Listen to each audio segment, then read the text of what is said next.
Grant Skeldon, a millennial author, called discipleship a bridge between generations. So let's talk about generations. For too long, the church has chosen to criticize the youngest generations instead of talk to them. Skeldon said, "The one way to guarantee you will never understand us is to criticize us without spending time with us."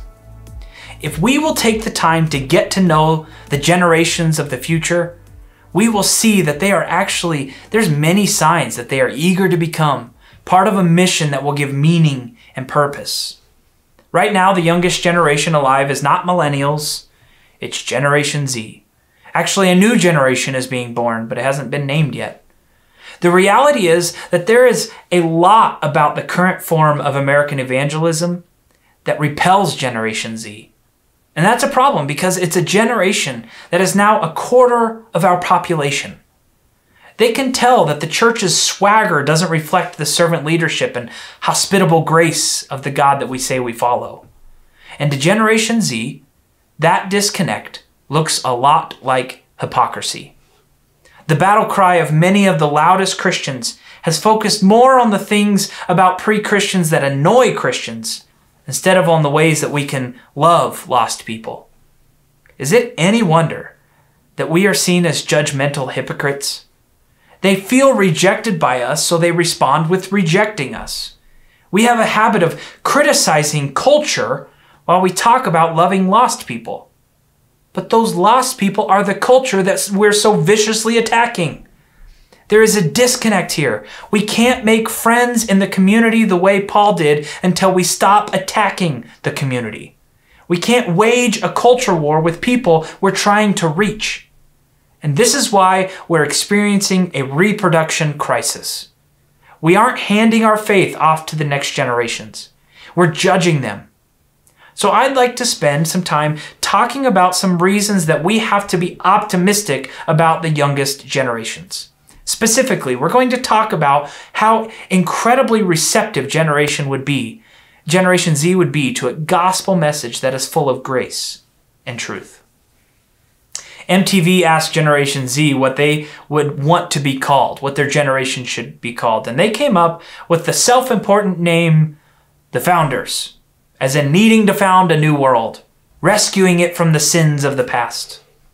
One of the most popular career choices of Generation Z is social entrepreneurship. They want the world to change, and they think they can make it happen.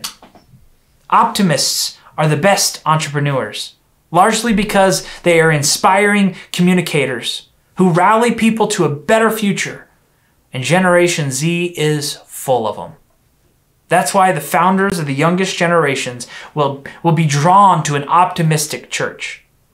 I don't have to tell you that Generation Z has a comfort level with technology that dwarfs previous generations. And as a result, they have unbelievable access to information. They can learn anything they want to learn at any time.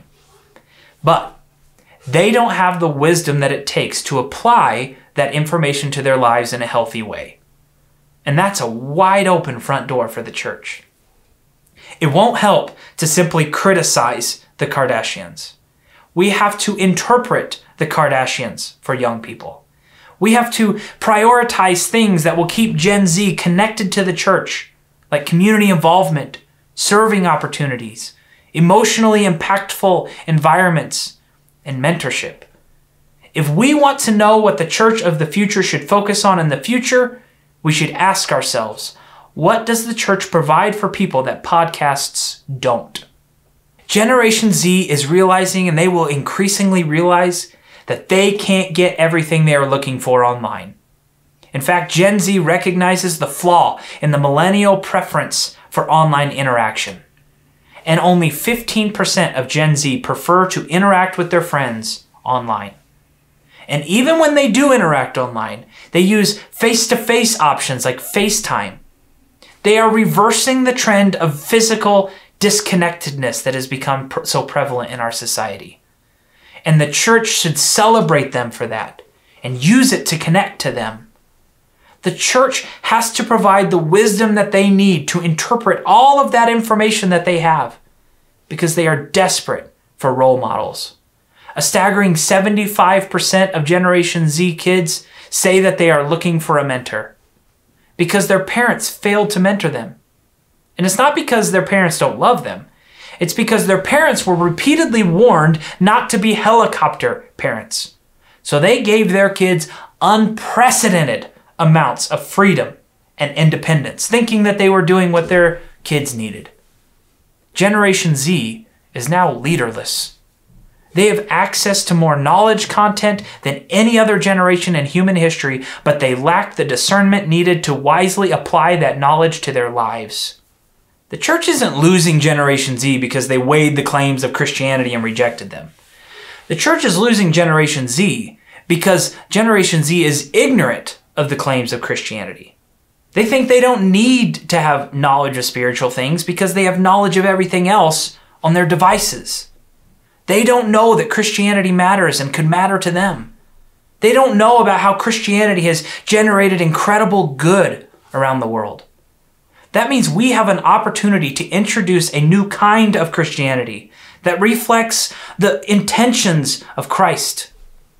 It seems harsh to say, but for a long time, the church has relied on the death of the oldest generations for change, because change couldn't happen while previous generations were alive. Recently, this has revealed itself through battles like the worship wars that were fueled by a growing range of music style preferences due to the growing number of generations in each church. Generation X loved their pews, but the millennials couldn't wait to replace them with chairs. Each generation puts its own twists on theologies, adopts unique communication styles, and develops its own structures. And with 6 generations alive, change is not happening fast enough for the church to do what is necessary to reach the youngest generations. Each generation has unique tendencies, struggles, and experiences. So when the church is at its best, change is a core value rather than simply a natural result of life cycles. Let's make some much needed changes and reach the youngest generations.